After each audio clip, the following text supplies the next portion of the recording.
इस समय हम मौजूद हैं जम्मू शहर के नरवाल इलाके में और यहाँ पर एक रोहिंग्या बस्ती है।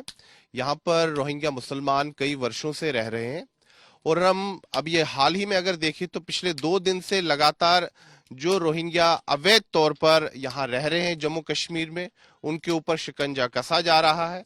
जो लोग उनको फर्जी दस्तावेज बनाकर दे रहे हैं उन पर भी शिकंजा कस रहा है। हम यहाँ पर जो रोहिंग्या मुसलमान यहाँ रहते हैं इस बस्ती में, इनसे बातचीत करते हैं। जी आप बताइए, आपका नाम? मेरा नाम मोहम्मद यूसुफ। मोहम्मद यूसुफ। तो आप यहाँ जम्मू में कब से रह रहे हैं? हम जम्मू में 2012 से रह रहे हैं। 2012 से। जी। तो म्यांमार से आप पहले कहाँ आए, जरा पूरी बात बताइए। जिस टाइम हमारे ऊपर वहाँ जिनोसाइड हो रहा था, हमारे मस्जिद मदरसा बंद कर दिया। फिर हमारे ऊपर जान का हमला हुआ, बीबी माँ बहन की इज्जत महफूज नहीं है। जब इज्जत लौट रही है उसी टाइम हम अपने जान और ईमान बचाने के लिए हम भाग कर बांग्लादेश बॉर्डर क्रॉस किया। बॉर्डर क्रॉस किया? बांग्लादेश किसने करवाया क्रॉस? हम खुद ही क्या हुआ, हमारे पास से नजदीकी है। अच्छा, कोई तो होगा जिसने पार करवाने में मदद की होगी। कोई भी नहीं है। हम वहाँ बांग्लादेश के हम बॉर्डर के पास रहते हैं। अच्छा, तो फिर आप बांग्लादेश में आए? बांग्लादेश में यहाँ बांग्लादेश की जो पुलिस है उसको हमने उससे ड्यूटी लेता है 100 रुपया का एक बंदे से। रिश्वत लेते हैं वो बॉर्डर क्रॉस में 100 बॉर्डर क्रॉस करवाने में रिश्वत लेते हैं? 100 रुपया लेते हैं बांग्लादेश की पुलिस? हाँ। हमने उसको 100 रुपया दे, वो भी हमारे उसी टाइम वो भी हमको मदद कर रहे हैं, क्योंकि हमारे वहाँ हमला हो रहे हैं। हमारे मकान को जलाया जा रहा है। फिर उन लोगों भी वहाँ बॉर्डर के पास गया हमको लाने के लिए, तो वो तो उधर नहीं जा सकते, उधर जाके उसको मार देगा। वो नदी के पार गया, हमको नौकरी से उधर से हमको उठा लिया, बचाया हमको। तो बचाने का हमने टीवी में देखा था, हिंदुस्तान में यहाँ जो भाईचारा इंसानियत तो सब एक जैसे मिलमिलात कर रहते हैं। अच्छा, नहीं बांग्लादेश जब आप पहुंचे फिर भारत में कैसे आए? वही तो बात मैं कह रहा हूँ। बोलिए। फिर वहाँ से हम एक बस में सवार हुआ। एक रात के बाद हमने आया था सातकारिया में। अच्छा, हमको वहाँ बांग्लादेश कौन सा है, हम तो बांग्लादेश को आया था। उधर हम बस में सवार हुआ। हिंदुस्तान कौन सा हमको पता नहीं उस टाइम। नहीं जब आप बस में सवार हुए, बॉर्डर तो आप ऐसे पार नहीं कर सकते, बॉर्डर कैसे पार किया आपने? बॉर्डर पे पता नहीं है ना। बॉर्डर हम वहाँ हम बस से उतरने के बाद एक छोटा सा नदी है। अच्छा, उसमें एक नाव था। हम नाव में उसको पैसा दिया, खिरिया जो पार करने में जो खिरिया लगता है वो खिरिया दिया। फिर हम यहाँ पर सड़ गया था ऊपर। फिर वहाँ से हम ट्रेन पे करा। वहाँ भी हमको पता नहीं ये हिंदुस्तान है, हमको उस टाइम पता नहीं था, क्योंकि वहाँ पे भी बांग्लादेश का भाषा चल रहा है। हमारे समय में ये है, ये बांग्लादेश है।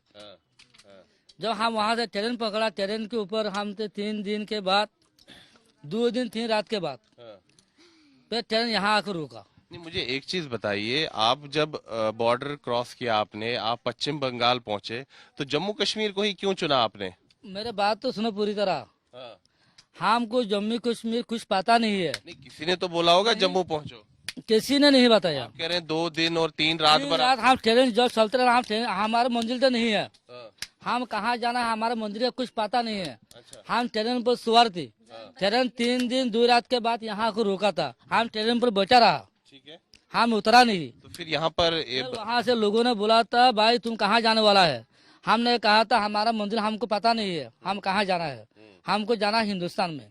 फिर वहाँ लड़का बोला था यही हिंदुस्तान है। फिर मैंने कहा था ट्रेन हमारा आगे नहीं जाएगा, आप इधर से उतर जाओ। हम उधर से उतर गया। फिर हमने कहा था तहसील दरबार को, यहाँ किसी मुसलमान का बस्ती हमको वहाँ पहुँचा दिया जाए। फिर उसी टाइम हमको पता चला था हिंदुस्तान है। फिर आप इधर बस्ती में रहने लगे? फिर इधर में आया, हमने यहाँ से देखता तो यहाँ हमारे पहले से कुछ बर्मा वाला रहते थे। अच्छा, उनके पास पहले से रोहिंग्या लोग रहते थे यहाँ? यहाँ पर उस टाइम पता चला। उस टाइम पता चला 2012 में? हाँ, किराया तालाब में 4-5 फैमिली है। अच्छा, फिर हम उनके पास आया। फिर तलवार वगैरह से कुछ मेहनत किया। तो किसी नेता वगैरह ने भी मदद की? किसी ने हमको मदद नहीं किया। वहाँ से हम किसी ने मदद नहीं, बस उसके किराया तालाब के जो कब्रस्तान प्लाट है वहीं पर हमने 4-5 फैमिली देखा। वहाँ उसके झुग्गी में रहता। 4-5 दिन मेहनत करने के बाद हमने एक तलवार खोल दिया, हम उसके तांबू लगा वहाँ रह रहे हैं। तो मुझे बताओ, आपके पास कोई दस्तावेज है, कागज है? हमारे पास सब बस यही है। ये क्या है? ये हमारी हुजी कार्ड है, दिल्ली से मिलता है, high commission, the UN refugee agency. हाँ बस अच्छा, हमारे पास यही कार्ड है, इसके अलावा हमारे पास कुछ भी नहीं है। नहीं, अभी जो बात सामने आ रही है कि कोई कई जो आपके समुदाय के लोग हैं, रोहिंग्या समुदाय के लोग हैं, उनको पैन कार्ड बनवा कर दिए हैं, उनको आधार कार्ड बनवा कर हमारा बर्मा का नहीं हो सकते। जो आधार कार्ड बनवा हुआ है वो बांग्लादेश का हो सकते हैं। वो पैसा कमाने के लिए आया है, हम पैसा कमाने के लिए नहीं आया है। हम अपने जान और ईमान बचाने के लिए इधर आया है। तो आप कह रहे हैं कि जो आप पर आरोप लग रहे हैं वो गलत है? हमारी नजर में वो हमारी जो बांग्लादेश की भाई बहनी यहाँ आई थी वो हमारे साथ है। हमको पता नहीं कि कौन किस जगह का है, लेकिन भाषा एक ही है।